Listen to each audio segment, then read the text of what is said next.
Today I'm going to tie a Sparkle Dun. This is a size 16 PMD, but I tie this all the way up to a size 8 and down to a size 22 to imitate a blue wing olive. It's a fly pattern that I found many years ago from blue ribbon flies in West Yellowstone, Montana. So let's get going. The hook I'm going to use is a Daiichi 1310. It's a 1 extra short. I like that for my small mayflies. And the thread today is uni thread 8/0 in light Cahill. I'll start with the thread right behind the eye of the hook, going down the shank with touching turns about halfway, and then halfway back, and that's a great spot to put your wing in. This is some Sparkle Dun deer hair, or it's from West Yellowstone's blue ribbon flies, and the other company would be Nature Spirit, which you can usually get at your local fly shop. They have some great hair. Look for Compare Dun. What you're looking for is short black tips, which I'll hopefully show you in a moment as I select some, and very little under fur in here. So I'll put this down, clip some out, and put it in a hair stacker. I'll just hold on to the tips, and this usually will pull all of the under fur out. You don't want any under fur. It's tougher to compress, and it also soaks up water and doesn't allow your fly to float as well. So I'll put it in my hair stacker, tip down, tap it 10 or 12 times, and then I'll twist this, and hopefully that doesn't stick to the bottom of that. But I think you can see the short black tips right here, and then the color is light tan and then kind of grayish tan below. And down in this area is where it's hollow, and that's what allows your wing to flare out.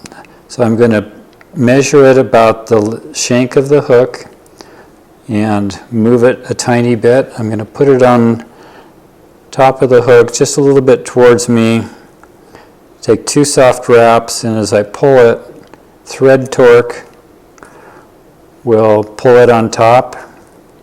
So there's 2, 3, 4, 5, 6, 7, 8, 9, 10. I've got touching turns as I'm going down the hook. Take my scissors in here, create a little bit of a taper.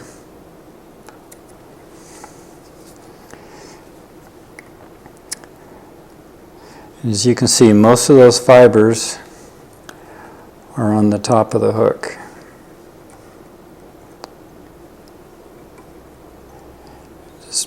Just pull them around. And there's usually a fiber or two that I have problems if I haven't tied these in a while that get down below.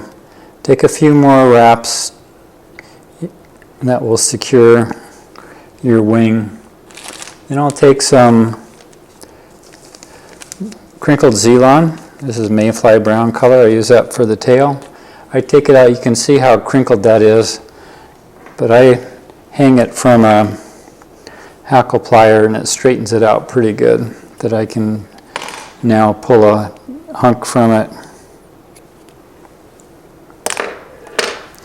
And I'll use a whole piece of the shank or hank for a size 14 and above. But on these smaller flies, I like to take about half of that, because I like to tie sparse flies. You'll notice I just twist that in my hand, and I'll trim the end for a tie-in point. Just a loose wrap, a couple of turns, and then pull that down right into the area where you've got that taper. That just builds on the taper. And you'll see me trim a fiber here and there as I see one.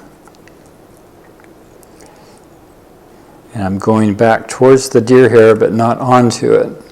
Pull this up, and we're going to divide this into thirds. So I'll take about a third here, pull back, and wiggle my thread, pull down. You see how it just all of a sudden starts popping up.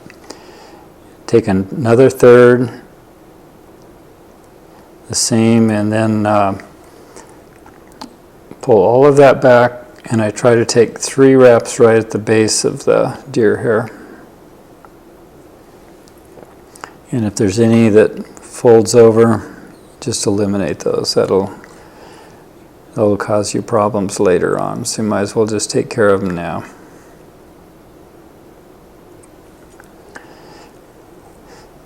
And then as I come forward, I'll use the thread to pull those fibers up a little bit, and then just use touching turns down to the point. You see I still have a couple of them in there.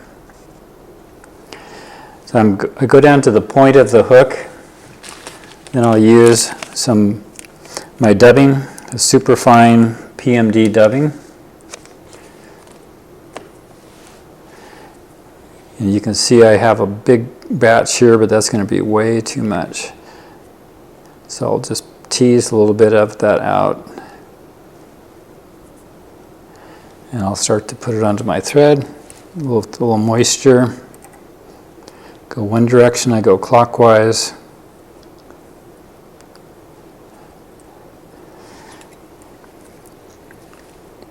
Now, I have bare thread up to there. So from here above is where my dubbing is. I'll continue to wrap back to where the barb of the hook is, and I'm using just thread. So there's my first wrap of dubbing right above the barb of the hook, and I'll start forward, just touching turns of my dubbing, and see how fine the body is. I'll continue to move forward. If you've got some of the deer hair in the way, just move it out of the way. I'll take one more. Again, I don't want to go on to the deer hair because that'll start to move it forward. I'll pull this back, and I'm going to go in front of it, and I'm winding back onto the deer hair now, and then I'll come behind it and fill in that slot that I've created. And by just going back and forth, you'll fill in the areas, and what it does is take the deer hair that starts there, and if my scissors was the deer hair, it would just compress it straight up, and that's what makes a really nice tight wing. I'll come in front one last time and come to the eye of the hook. I'm always flattening my thread, and now I'll take a 5-turn whip finish.